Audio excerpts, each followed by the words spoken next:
Oh, hi. What time is it? Ah, time for health. So, I'm currently working at the Department of Burns and Plastic Surgery, Safdarjung Hospital, New Delhi, which is the largest burns unit in our country, and also in the number of patients seen, it is the largest burn center in the world. I'm still in the learning phase of my career, so I'm not making this video as a burn specialist. There's a long way to go for that. But I'm making this video as a young doctor who is observing the day-to-day problems faced by the patients and what type of patients that are coming to the hospital. For the past 8 months or so, I have seen many burn patients. I have seen various types of burn injuries. Although burn injuries can be homicidal or suicidal, but majority of the burn patients that we encounter are due to accidental burns, and these accidental burns can be prevented by making simple small changes. So in this video, I'll share with you the common burn injuries that we see and how you can prevent them.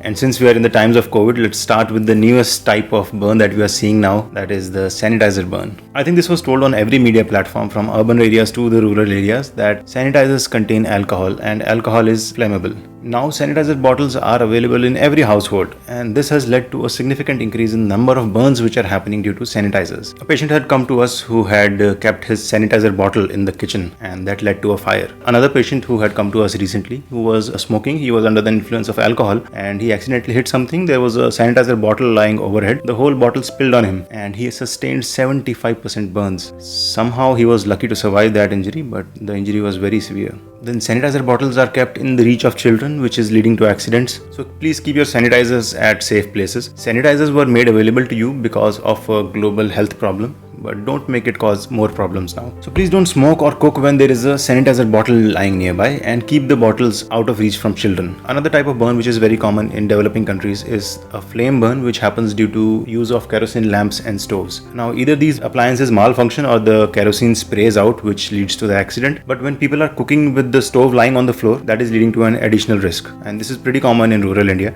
These flame burns can be dramatically reduced in number if we use these kerosene lamps and stoves at a height and not keep them at the floor. Also, we need to keep the children out of the kitchen. That is very important. Simple mistakes are leading to accidents. Like for example, if you have a stove in front of you and you keep the cooking material across it, then if you're trying to fetch the material, you are at risk of burning your clothes. So we must be careful while we're using the stoves and kerosene lamps. Such kerosene lamps and stoves are not used anymore in developed countries, but in a country like India, these are still commonly seen. Clothing ignition is another major problem in India specifically, where the traditional dresses of women are loosely draped, for example saris or dupattas. These loose garments combined with cooking on the floor is a disaster waiting to happen. So we must develop inexpensive flame resistant materials which can be used to then make these traditional dresses. Male or female, they must make sure the clothes that they are wearing in the kitchen fit closer to the body. Saris and dupattas must be prohibited in kitchen and whenever you are handling hot vessels. Also, I've seen many elderly patients who come with burn injuries while doing puja.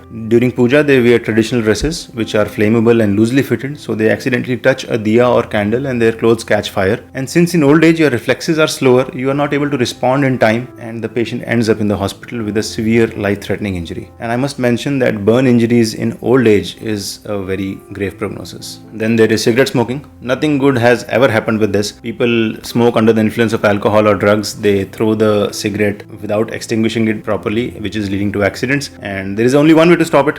That is, stop smoking. Then comes the burn with hot liquids. We call it as the scald burn, and these are commonly seen in children. If we leave our child unattended in the bathroom or while playing, the child sometimes accidentally falls into a bucket of hot water or the water spills on them. And we leave hot milk and hot dals unattended, which can lead to accidents with the children. Also, the use of tablecloth is risky with children around because they tend to pull the cloth, and if you have kept any utensil with hot milk or hot dal on that, the hot liquid will fall on the child. So these burns are very common in children. Also, we do not sometimes check the temperature of hot water while we bathe our children. In adults, these kind of injuries happen if we are cooking and there is accidental spillage of hot water, hot oil or hot milk on the patient.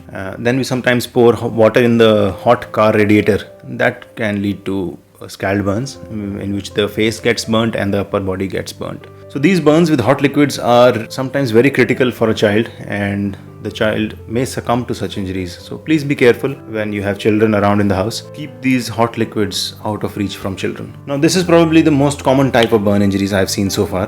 There is usually a leakage from the LPG cylinder, and people go to the room or the kitchen, wherever the leakage is, they light a matchstick or they switch on the electric light, which leads to a huge fire in the room, and these patients usually present with a very severe life-threatening injury. So if you are suspecting any gas leakage, please do not light a matchstick and never ever switch on an electric light. Even a spark in this case will lead to huge fire. Most importantly, open all the windows first and then contact the gas department and the fire department, and if possible evacuate the room or building as soon as possible. Do not try to solve a gas leakage problem by yourself. It can be really risky. Also, these leakages happen mostly at night while we are sleeping, so it is always better to switch off the regulator before you go to sleep.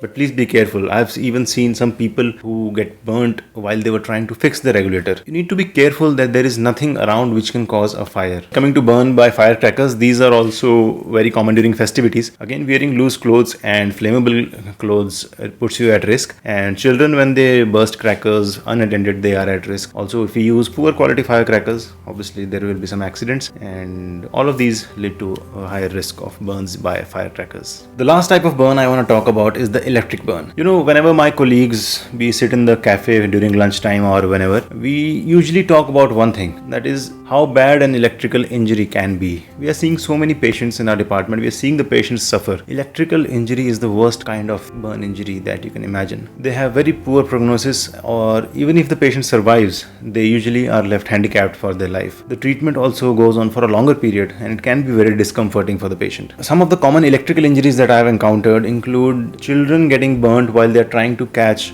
a kite. The kite gets stuck in the transformer or the high voltage wire, and they're trying to get hold of that kite, and that is leading to accidents. Also in the rain, they go out to play and accidentally get electric burns. Then there are electricians who are getting injured while trying to repair high tension wires. And it is really sad to see these accidents and the electricians succumbing to what they do for their livelihood. And then there are people who are living in densely populated areas where the electrical wires are just running very close to the roof of the house, and children are playing on that roof, accidentally touching the wires. While drying clothes, people are accidentally touching the wires. These are very commonly seen. These injuries can be prevented if the electricians are provided proper high quality insulating equipment, and also if there are no open wires running close to the houses. And for that, we need to ask the right questions to the administration. So these are the common burn injuries that we encounter. There are many more, but I won't make this video too long. I'm hoping that whoever watches this video will try to improve things around them and maybe educate the people who work with you. Ask the people who work for you about their living conditions, how they cook food, and how many people are living in a closed space, and if there are any electrical wires running on their roof nearby, and how they keep their children safe. Burn injuries are really preventable, and if you can educate even one person after watching this video, I will feel that I have been successful. Burn injuries are the worst type of injuries, and it makes the life ahead very difficult. So please stay safe. That's it for this video. Thank you for watching. My name is Chisel. You are watching The Tech Doctor. Namaste.